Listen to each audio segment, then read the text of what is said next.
اللہ اللہ اللہ اللہ اللہ اللہ اللہ اللہ۔ لیکن اس کے بعد ان کی تاریخ میں ایک دور وہ آیا جب حضرت مسیح علیہ السلام ان میں مبعوث کیے گئے۔ یہ 1400 سالہ تاریخ کا کلائمیکس ہے یہود کی۔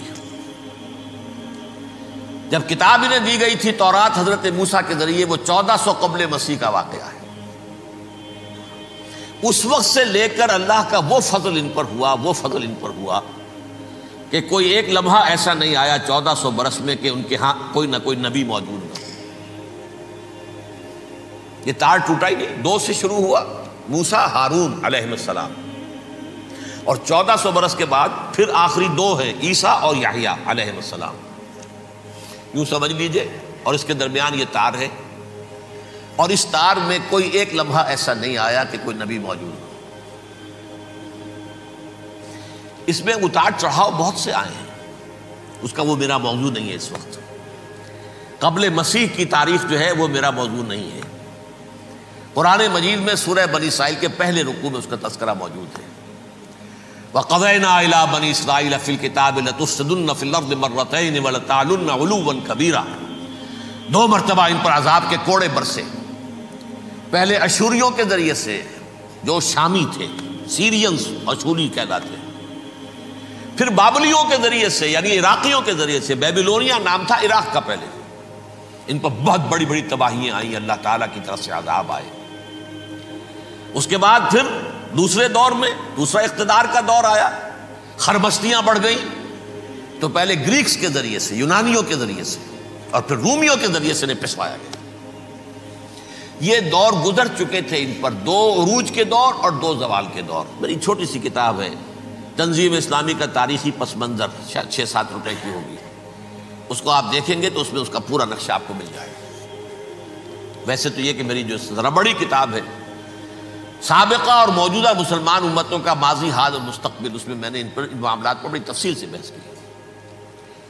بہرحال یہ جو دور تھا ان کا 1400 سالہ، وہ اونچ نیچ سے ہوتا ہوا جب آیا ہے حضرت مسیح کی بعثت پر، تو ان کی شرارت کی انتہا یہ ہو گئی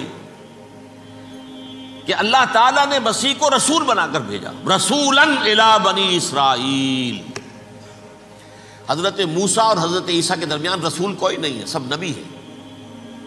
حضرت موسیٰ رسول تھے اور حضرت عیسیٰ رسول ہیں۔ درمیان میں داؤد ہو، سلیمان ہو، یشعیاء ہو، زکریا ہو، یہ سب نبی ہیں، یحییٰ نبی ہیں، رسول نہیں ہے۔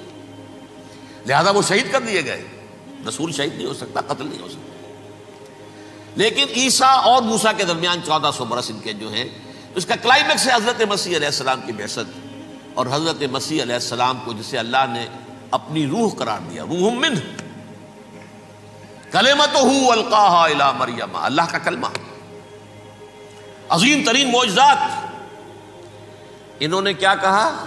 یہ ولد الزنا ہے، حرام زادہ ہے، معاذ اللہ، نقل کفر نہ باشد، یہ جادوگر ہے، یہ مرتد ہے، یہ واجب القتل ہے۔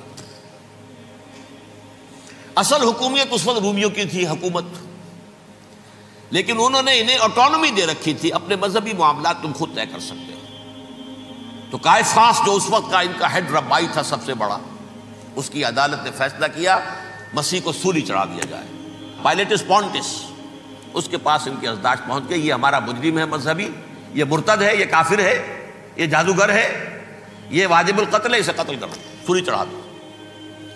خیر وہ لمبی بات ہو جائے گی، اس نے تو اپنے ہاتھ دھوئے کہ صاحب ہمارے پاس کوئی جرم نہیں ہے اس کے خلاف، تم کہتے ہو تو ٹھیک ہے، سولی چڑھا دیتے۔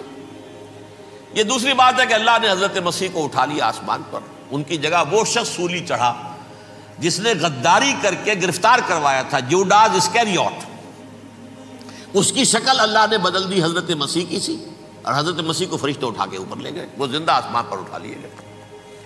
اور یہ ساری تفاصیل نہ قرآن میں ہے نہ حدیث میں ہے، یہ انجیل میں ہے۔ لیکن انجیل کون سی؟ برنباس کی انجیل، gospel of the Lord according to Saint Barnabas.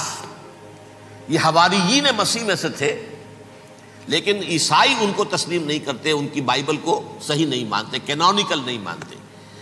100 انجیلیں تھیں، 104 تھیں، جن میں سے 4 چنی ہیں انہوں نے، یہ بتی اور جان اور مرکس مارکس، یہ ہے، تو یہ 4 انجیلیں ہیں، انہوں نے تسلیم کیے کہ یہ کینونیکلز ہیں، یہ تو ہیں حقیقی، باقی جو ہے 100 اس کو وہ تسلیم نہیں کرتے۔ ان میں سے ایک ہے یہ برنباس، اس میں یہ تفصیل ہے کہ اللہ تعالیٰ نے اس شخص کی، جیوڈاس کی، جیوڈاس اس کو انگریزی میں کہتے ہیں، اس کی شکل بدل دی حضرت مسیح کی سی، وہ گرفتار ہوا، وہ سولی چڑھا۔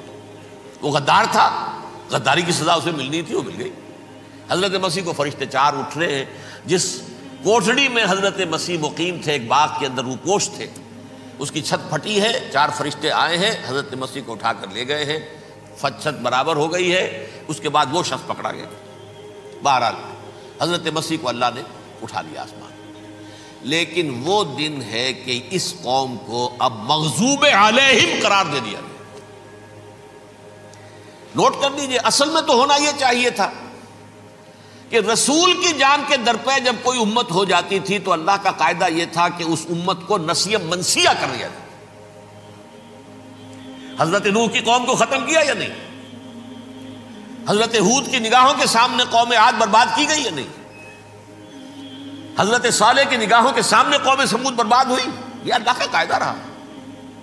سدوم اور عمورہ کی بستیاں حضرت لوط علیہ السلام جہاں بھیجے گئے، مدین کا علاقہ جہاں حضرت شعیب بھیجے گئے، اہل فرعون جن کی طرف موسیٰ کو بھیجا گیا، سب ہلاک کر دیے گئے۔ کیونکہ رسولوں کے بارے میں اللہ کا، نبیوں کے بارے میں یہ بات نہیں ہے۔ نبی آیا، اس نے دعوت دی، جس نے مان لیا اچھا کیا، اپنے لیے اچھا کیا، نہیں مانا اس کی اپنی جو ہے عاقبت برباد ہو گئی۔ دنیا میں کوئی فیصلہ اس کا نہیں ہوتا، لیکن رسولوں کا معاملہ یہ ہوتا ہے کہ دنیا میں وہ اللہ کی عدالت بن کر آتے ہیں، مانو گے تو بچو گے، نہیں مانو گے ہلاک ہو جاؤ۔ تو اس اعتبار سے وہ مستحق تو ہو چکے تھے اس کے کہ انہیں ہلاک کر دیا جائے۔ اب اللہ کی کوئی خصوصی مشیت ہے، اس میں کیا حکمت ہے، وہ ہے ایک حکمت، میں بعد میں اگر وقت ہوا تو بتاؤں گا۔ فیصلہ یہ کیا اللہ نے کہ حضرت مسیح کو تو اٹھا لیا زندہ، اور ان کی رسی ابھی مزید دراز کر دی، کہ ان کو ابھی مہلت دے دی کہ تمہیں آخری استیصال، جس کو عذاب اکبر کہتا ہے قرآن، سورہ سجدہ جو حضور ہر جمعے کی پہلی رکعت میں فجر میں پڑھتے تھے، وَلَنُذِيقَنَّهُم مِّنَ الْعَذَابِ الْأَدْنَىٰ دُونَ الْعَذَابِ الْأَكْبَرِ لَعَلَّهُمْ يَرْجِعُونَ۔ چھوٹے چھوٹے عذاب اور ایک بڑا عذاب، جبکہ قوم بالکل برباد، نسیم منسیہ، کأن لم یغنوا فیہا، ایسے ہو جائیں جیسے کوئی تھے ہی نہیں آبادیاں، لا یرا الا مساکنہم، اب ان کے مسکن نظر آتے، مکین نظر نہیں آتے۔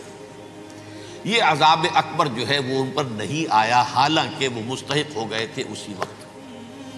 اس کو یوں سمجھیے کہ کسی شخص کو پھانسی کا حکم تو ہو جائے، ایگزیکیوشن نہیں ہوتا ہے، کئی سال گزر جاتے ہیں پڑے ہوئے، اور معاملات جو ہیں وہ چلتے رہتے ہیں۔